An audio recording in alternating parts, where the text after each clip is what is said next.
Bonjour à vous à la maison. Bienvenue à ce premier bulletin de nouvelles de Etchemin Télé. Mon nom est Marie-André Dupéré. Il me fera plaisir d'animer cette saison-ci. Et j'ai avec moi en studio Stéphane Lévesque. Bonjour! Bonjour Marie-André, bonjour à vous tous qui écoutez pour la première fois Etchemin Télé. On est bien heureux d'être là pour vous autres. Très heureux. Parce qu'une télévision communautaire, Marie-André, c'est une télévision pour les gens. Exactement. Et je voulais qu'on commence ce bulletin-là en faisant une genre de mise en contexte. Pourquoi que là, vous écoutez votre câble Sogetel et il y a maintenant une télévision communautaire? C'est que dans le fond, Sogetel avait maintenant atteint un nombre d'abonnés qui faisait en sorte qu'elle pouvait financer une télévision communautaire. Et moi, ayant déjà commencé une télévision dans le cœur du Québec, à Nicolet et à Bécancour, on s'est jasé Sogetel à savoir j'acceptais d'aider les gens de là-bas à développer ça. Et j'ai accepté. J'ai accepté. Belle initiative! Oui. Donc, c'est ça. Et il y a des gens aussi qui ont accepté de participer dès le départ. Ouais. Et je les salue parce que, tu sais, partir d'une télévision communautaire, elle existe, elle est créée, la télé. Mais avant, aujourd'hui, là, c'était comme un peu parler de quelque chose qui n'existe pas. Exactement. Hein? Ah, il va y avoir une télé, il va y avoir une télé. Ben, où ta télé? Ben, non, Ça pas... va ressembler à quoi? Ben, c'est ça. Donc, tu es là pour nous en parler. Ben oui, je profite de l'occasion pour nommer remercier les gens qui ont fondé la télévision communautaire. Tu en es une des composantes de ça. Mais là, maintenant, on a un CA avec des gens du coin des Etchemins. Donc, Véronique Dubé, qui, entre autres, travaille comme travailleuse autonome et qui est impliquée à l'Écoparc. Hein? On a eu l'occasion d'aller à l'Écoparc. Effectivement. Très beau coin. Oui, en effet. Donc, aussi, elle va être présidente. Okay. Elle est présidente du conseil d'administration. Dominique Charrière, qui va jouer le rôle de vice-présidente et trésorière. Madame Charrière, elle est mairesse de Saint-Luc de Bellechasse.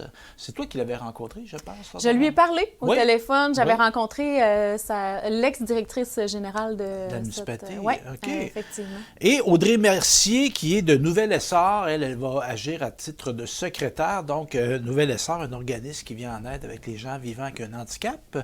Donc, c'est notre conseil d'administration. Tant qu'à être dans les remerciements, je remercie la députée Stéphanie Lachance et son équipe qui nous aident dans nos démarches par rapport, entre autres, au ministère de la Culture et nous mettent en contact avec des gens de ce coin-là. Super. Donc, c'est très apprécié. Aussi, le Carrefour Jeunesse de Etchemin. Et Carrefour Jeunesse qui m'ont reçu virtuellement. J'ai pu rencontrer l'ensemble des employés. Puis là, je vous annonce, là, on travaille fort. On travaille fort, des idées, puis tout ça. Parce que moi, j'aimerais que les jeunes du CJE soient impliqués dans la production d'une émission.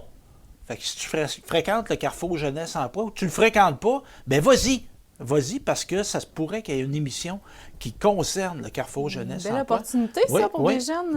Ben oui. Puis même, tu te dis, c'est pas nécessairement le métier que je veux faire, des communications, tout ça, mais on est rendus tous un peu des communicateurs. Oui. Hein? Puis on a tous des téléphones cellulaires avec lesquels on filme. Oui. Donc, en tout cas. On diffuse de l'information, donc pourquoi pas apprendre à le faire de façon professionnelle. Donc, c'est ça. Merci aussi parce on commence, mais on a déjà été, on est à l'ouvrage. T'étais, nous autres, là. Hein? Entre autres, merci aux gens, à l'équipe de bénévoles de Nashville en Beauce. J'ai eu l'occasion d'y aller avec notre caméraman Martin. Entre autres, Michel Poulain, qui a été un facilitant pour pouvoir tourner des spectacles. Ouais. On sait que les gens aiment ça, la musique country. Vous aimez ça, le country? Effectivement. Puis en plus, j'aime ça regarder ça, écouter ça. Ça va être intéressant. Donc, on a capté là. On a capté aussi du sport. Ça, c'est très important, le sport local. Évidemment, ça se pourrait que vous entendiez parler du Canadien de Montréal. Peut-être. Mais vous allez surtout entendre parler de sport local. Parce que le Canadien de Montréal, Marie-André, n'a pas besoin de nous pour faire parler de lui. C'est sûr. Hein? Donc, on va parler de sport, de sportifs locaux. Et on a eu l'occasion grâce à la belle collaboration du Centre de jour du lac Etchemin, on a été tourné une journée de temps de la balle molle, la balle donnée familiale. Donc, il va y avoir Ça te fait une bien? série d'émissions. Oui, de sport. là-dessus, Puis OK. justement, je pense que dans la première semaine, on a déjà des parties. Donc, c'est ça. Puis là, je lance l'invitation. Vous vous occupez d'une ligue de hockey, de pétanque, de fer, de tir à cheval, de ce que vous voudrez. Les sports même, parfois, qu'on se dit, ben là, c'est moins connu. Ben justement, on est là pour ça, pour les faire connaître. Super. Donc, des gens qui s'accomplissent dans le sport, que ce soit de façon très, très, très, très, très, très élevée ou à titre d'amateur. Ouais, C'est bien correct sûr. aussi. Donc, n'hésitez pas à nous contacter. Merci aussi. Toi, tu as eu l'occasion d'aller filmer à l'Écoparc. On en Oui, parlait tantôt. effectivement. Donc, très belle collaboration. Aussi, les gens de Saint-Magloire, j'y ai été, et toi aussi. Effectivement. Puis j'ai été à Lac-Frontière également. Lac-Frontière, c'est ça, on va en parler Ben tantôt, oui, d'ailleurs. donc, et à Sainte-Lucie aussi. Donc, Sainte-Lucie. puis toi, à part ça, tu été où? Saint-Magloire et Lac-Etchemin. pour Oui, l'instant. donc c'est Ouais. ça. Fait que si vous avez des idées de reportages, des suggestions, on est là pour ça. Donc, ben merci à tous les milieux d'Etchemin, MRC d'Etchemin. Et juste faire une précision, on a la MRC des Etchemins et quelques municipalités avoisinantes. Donc, c'est la télé de tous. Même dans le coin de Montmagny un petit peu. Oui, là. on a de Lillet, Montmagny et Bellechasse. Ouais, Pas c'est les ça. MRC au complet, mais Non, mais, quelques-unes frontalières. Quelques villages. Exactement. autour. On peut te contacter à quel endroit si on veut t'envoyer des idées Ben d'émissions? oui. Donc, info@stéphane-lévesque.net ou par téléphone, mon cellulaire, que voici, il me suit partout, 418-654-8486, 418-654-8486. Eh bien, merci beaucoup. Puis d'ailleurs, on va continuer dans le sujet avec Stéphane parce que tu es allé à Lac-Frontière dans la MRC de Montmagny où tu as rencontré Amélie Labranche du camping municipal Lac-Frontière. Oui, il y avait un tournoi de masquinongé. Oh, ouais. Ah, ben, coudonc. Puis une petite fille qui a pêché un gros, là, puis elle était toute énervée. Je pense que je l'ai interviewée, elle Ben, aussi. coudonc. Tu avais interviewé aussi Anthony Deschênes de l'organisme Bassin Versant Du fleuve Saint-Jean. On apprend beaucoup de choses dans ce reportage-là. Allons le voir à l'instant. Donc, un beau reportage de 19 minutes environ. Gros reportage complet. Merci Stéphane. On va voir ça à l'instant.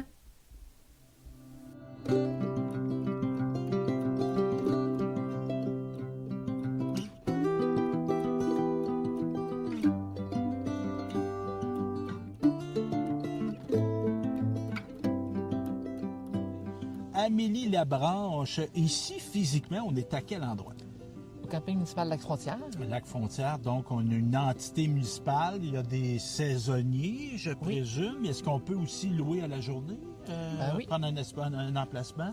On peut louer la journée aussi. Dans le fond, on est environ la moitié saisonnier, la moitié location. On a le sans-service. On a aussi camping sauvage. Ah!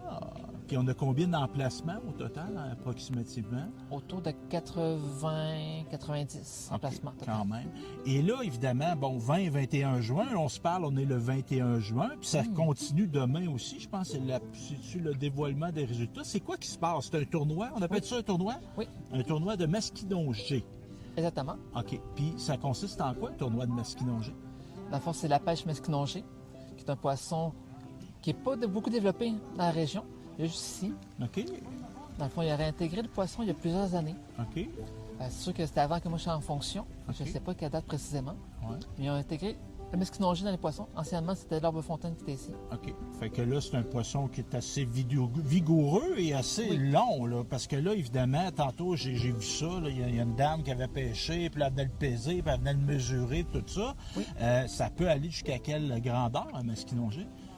Ici, on parle, le plus long, c'est 48 pouces. OK, quand même. Qui C'est vient 4 quand même. pieds, 4 pieds. Oui, c'est Il y a du monde de cette grandeur-là, des enfants, ça. entre autres, même des adultes, ça se peut.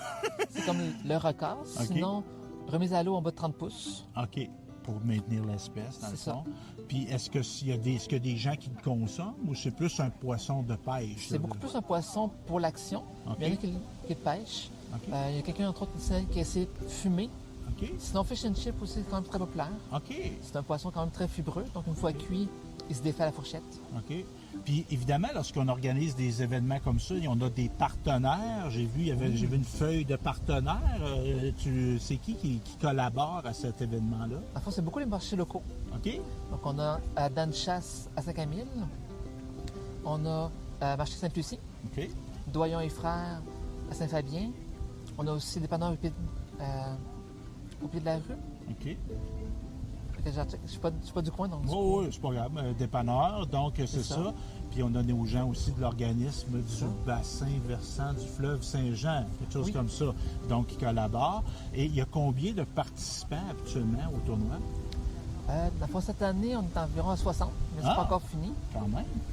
Sinon, certaines années, ça peut être jusqu'à 120 personnes qui participent. Wow! Fait que c'est un bel événement, un beau happening. Et donc, c'est ça. Merci. Puis si on veut en apprendre, évidemment, camping municipal de Lac-Frontière, est-ce qu'on a de présence virtuelle? On peut-tu en apprendre davantage? Page Facebook, site web? On a une page Facebook. OK. Comme c'est là, j'ai pas encore commencé beaucoup à développer, mais c'est en développement. OK. Et on a un site web aussi, OK. où on peut réserver aussi pour les campings. Ah, très bien. Donc, le camping municipal de Lac-Frontière. Et au bord de la frontière, c'est quoi? C'est le Maine ici, hein? Oui, c'est le Maine. Mais là, juste là, le Maine, il est-tu là? Il est où le Maine? Là? Dans le fond, il est par là. OK! On prend la petite rivière qui est là, OK. on va un peu plus loin, puis on tombe dans le Maine. OK. Fait que le lac frontière n'est qu'au Québec, là. C'est ça. À nous autres. On le garde. Merci.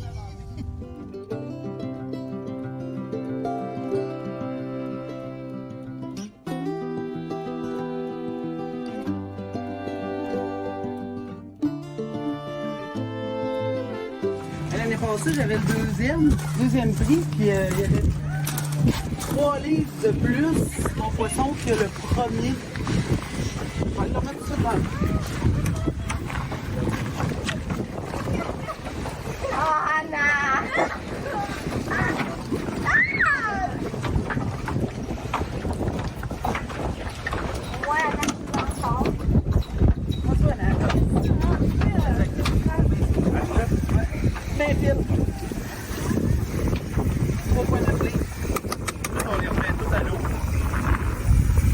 Fait que là, c'est. Les plus gros enregistrés avec, pour qu'ils leur poignent, qu'on se battre avec notre poisson.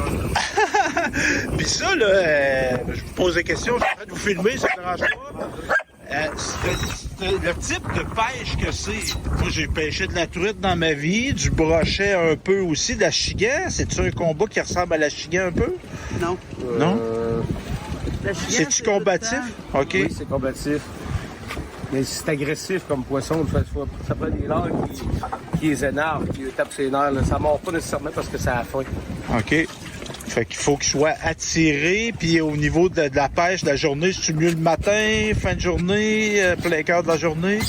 C'est mieux dans l'eau. C'est dur à dire, mais on pêche rarement là, en fin de journée. Donc c'est surtout le matin. OK. Puis vous faites ça, vous faites une activité familiale. Oui, on vient ici de toutes les heures. Les enfants, est-ce qu'ils aiment ça pêcher? Aimez-vous ça, les filles? Lily, elle aime ça. Anna, elle aime moins ça. Elle aime mieux chauffer le bateau. Ah, ben c'est bon. Puis toi, là, comment tu t'appelles? Liliane. Liliane, tu trouves pas ça trop long, la pêche? Parce que des fois, là, on pêche pas en 10 minutes, là. Non. Non? Comment tu te sens quand t'es à la pêche? C'est relaxant? Ainsi, Doris. Puis le plus gros poisson que tu as pêché à vie, tu t'en rappelles-tu? Mais c'est hier au mardi. Ah ouais? C'est un 26 pouces qu'on a pogné hier. 26 pouces, c'est presque plus grand que toi, ça?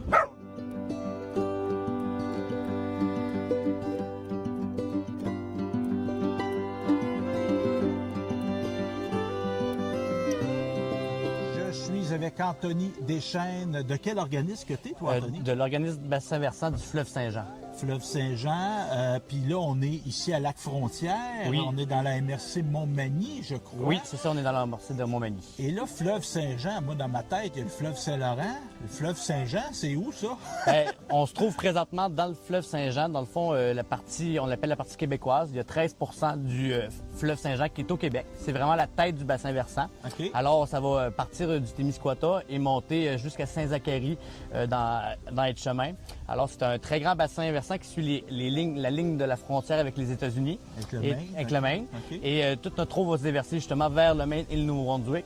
D'où notre rôle au Québec de préserver une eau de qualité parce que c'est tout ce qu'on lègue à nos voisins. On envoie toutes nos cochonneries, comme qu'on peut dire, ou nos mauvaises habitudes. Alors, c'est pour ça que je suis là aujourd'hui pour faire connaître, oui, le fleuve Saint-Jean, parce que beaucoup de monde ne le connaissent pas. On pense qu'on a un fleuve au Québec, mais non, la région de Lac-Frontière, justement, se déverse directement aux États-Unis, au Maine.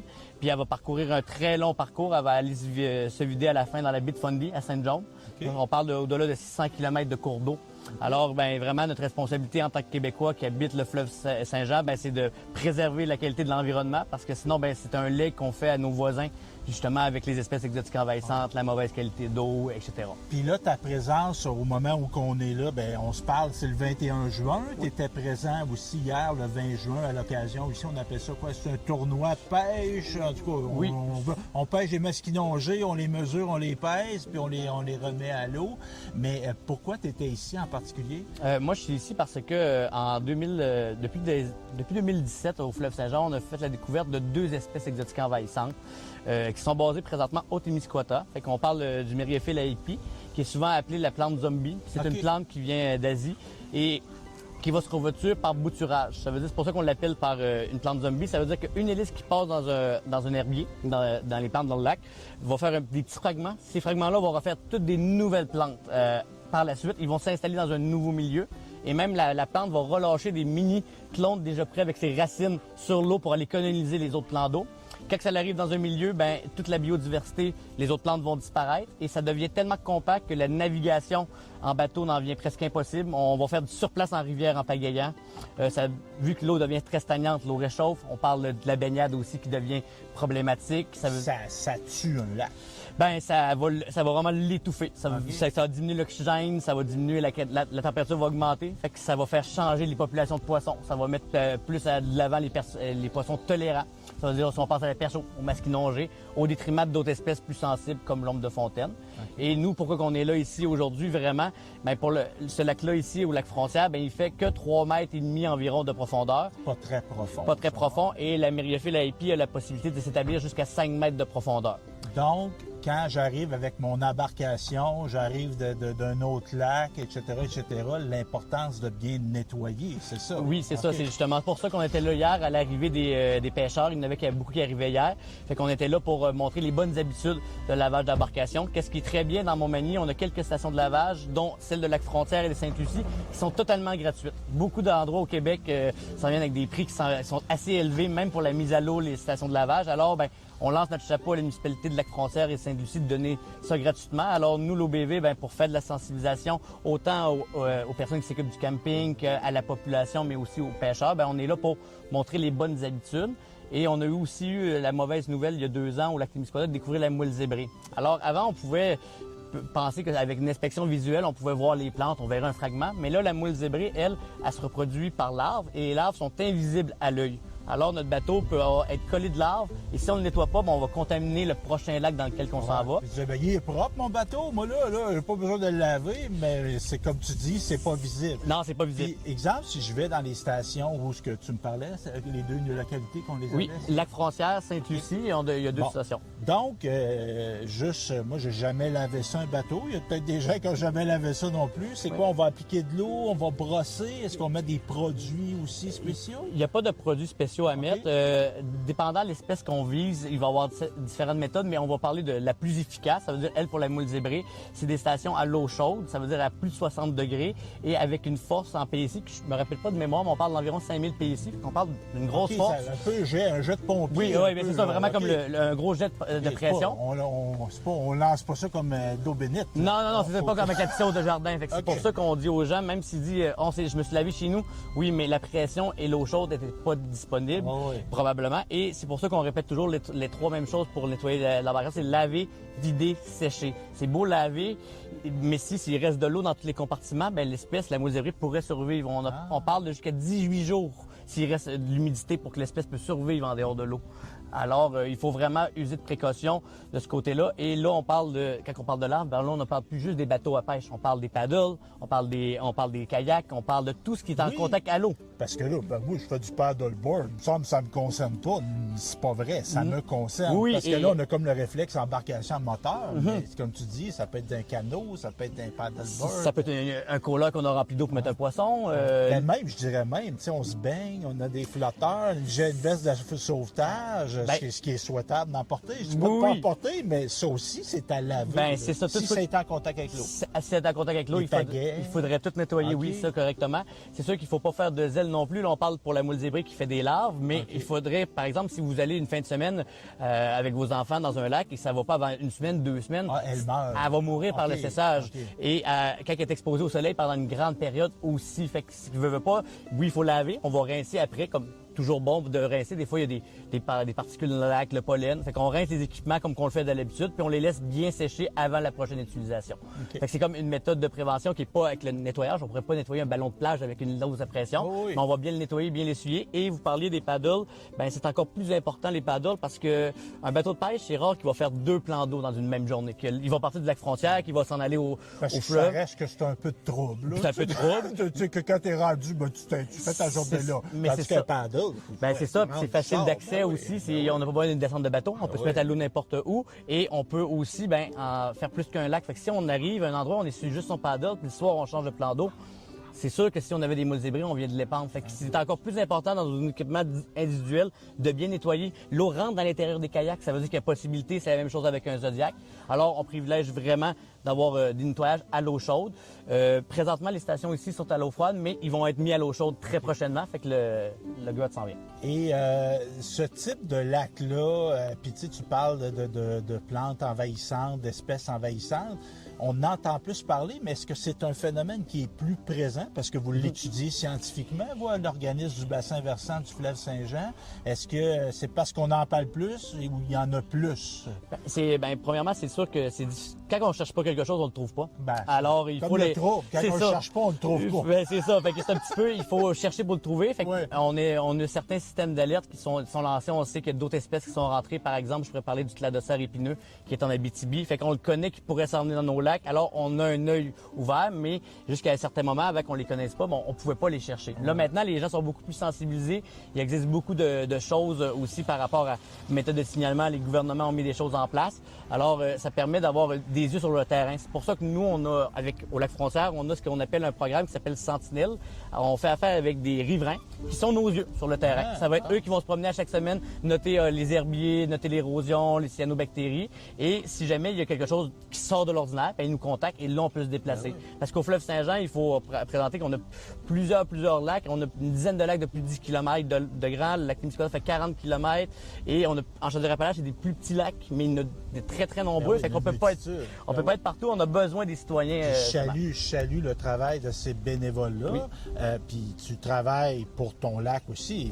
Tu te dédies à une bonne cause, mais en même temps, tu veux protéger ton lac. On n'a pas intérêt à ce que nos lacs ne deviennent pas, qui viennent à changer de nature et à être infectés. Très intéressant. Si on veut en apprendre davantage sur l'organisme, j'ai son chandail, du bassin versant du fleuve Saint-Jean, si on veut en apprendre davantage, comment on fait? On a un site internet, justement, organisme de bassin versant du fleuve Saint-Jean.com.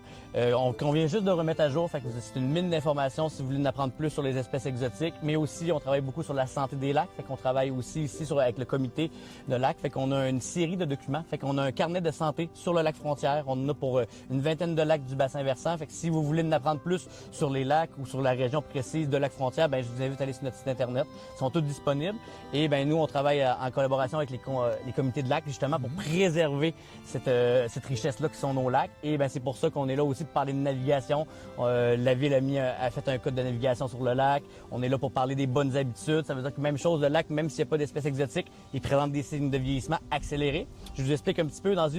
Un lac, c'est comme un humain. Mais la différence, c'est qu'un lac, ça vieillit sur des milliers d'années. Et un humain, ça vieillit sur, on va dire, sur une période de 100 ans. C'est une fraction de C'est une seconde. fraction. Alors, quand dans une vie humaine, on a toutes nos personnes plus âgées qui nous ont dit « Ah, quand j'étais jeune, je pêchais de la truite. Ah, quand j'étais jeune, l'eau était fraîche. Ah, quand j'étais jeune, l'eau était claire. » Mais quand dans une vie humaine, on est capable d'avoir une différence sur un plan d'eau, c'est automatiquement l'humain qui impacte cette chose-là. Alors, ben, le lac Frontière a connu une époque de drave, a connu dans le passé des choses dans l'environnement qui ont été plus ou moins bien on n'avait pas conscience. On n'avait pas conscience, Puis on c'est peut ça. lancer la pierre, mais les gens le savaient pas. Mais non, mais c'est ça. Puis là, ben, aujourd'hui, ça fait que nos lacs sont... Là, on le sait. Ben, c'est ça. Fait que là, on essaie de limiter en faisant des belles bandes riveraines, en faisant des activités comme aujourd'hui, sensibiliser sur la protection des lacs, nettoyage, mais aussi de sensibiliser aussi de ne pas circuler dans les herbiers. Puis c'est quelque chose que si vous pouvez apprendre une chose aujourd'hui sur les lacs, c'est quand on voit une plante aquatique, on ne circule pas à l'intérieur. Parce que toutes ces plantes-là se reproduisent, comme je vous ai dit tantôt, par bouturage. Fait que chaque fragment que vous faites est une nouvelle plante. Qu'elle soit indigène ou exotique, c'est potentiellement de s'étendre et c'est ce qui s'est passé au lac Frontière. On a un grand herbier, je vous ai dit tantôt, 3,5 mètres. Il est très bien implanté, les gens circulent beaucoup à l'intérieur. Alors, dans les dernières années, on a connu une explosion des plantes. Alors, au mois d'août, la circulation n'est pas évidente. C'est ça qu'il y a des bouées placées sur le lac et sur la rivière. Fait qu'on est là vraiment pour essayer de garder l'état présent qu'on a sur le lac. Fait qu'on est justement toujours disponible pour répondre aux questions. Puis surtout, si les gens veulent justement des participations comme qu'on est là, nous, on est là présentement aujourd'hui dans le cadre du mois de l'eau. On est financé par le ministère de l'Environnement pour célébrer au mois de juin l'eau. Alors, ça fait 3 ans qu'on est au lac Frontière, mais on se promène vraiment un petit peu partout sur le territoire. Fait qu'il y a d'autres, comme toi, il y en a d'autres. Là. Oui, c'est ça, oui. Je suis pas le seul. Puis c'est ça, on essaie d'être souvent en Chaudière-Appalaches. On est quand même un petit bout, mais on essaie de faire connaître aux gens que oui, on n'a pas juste un fleuve au Québec, on a aussi le fleuve Saint-Jean, puis qu'une bonne partie de la population l'ignore, même s'ils y habitent. Alors, c'est de la bonne sensibilisation à faire. Merci. Ça fait plaisir. Merci beaucoup.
Alors voilà pour ce reportage. Merci Stéphane d'avoir été des nôtres pour cette première émission de Bulletin de nouvelles. Est-ce que tu avais d'autres choses à dire? Je te laisse la parole. Bien, soyez avec nous. N'hésitez pas à nous contacter, soit moi, Marie-André. Notre page Facebook aussi, Etchemin Télé. Donc, très facile à suivre. On diffuse, oui, nos émissions sur le câble avec Sogetel. Merci Sogetel. Et après une semaine, on verse notre contenu sur notre page Facebook, notre page YouTube, notre page Vimeo. Et aussi, on est sur TikTok et Instagram. Wow, assez complet. Donc, allez nous découvrir. Ben oui, ben oui. Vous découvrir. Exact. Ah, c'est bien dit, ça. Alors, merci d'avoir été des nôtres pour ce premier bulletin de Etchemin Télé. On se retrouve la semaine prochaine.